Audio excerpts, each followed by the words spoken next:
Mummy આજ શું બનાવવાનું છે આપણે?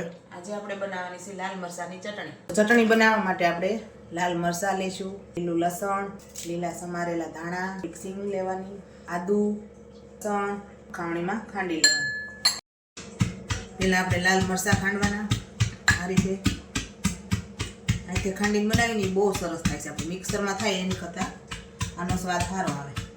ખંડાઈ જશે એમાં આપણે લીલું લસણ. હવે આપણે આ વાસણ નાનું પડે છે એટલે આપણે બીજી ખાંડવી આપણે એમાં લસણ નાખી દેવાનું ઉપરથી. હવે આપણે આ ચટણી જો આ રીતે ખંડાઈ ગઈ છે.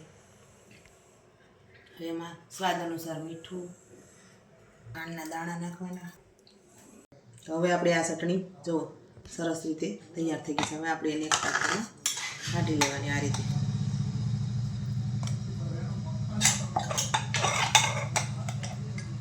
નહીં તો એક નંબર દેખાય છે. હું હવે ખાવામાં જામશે.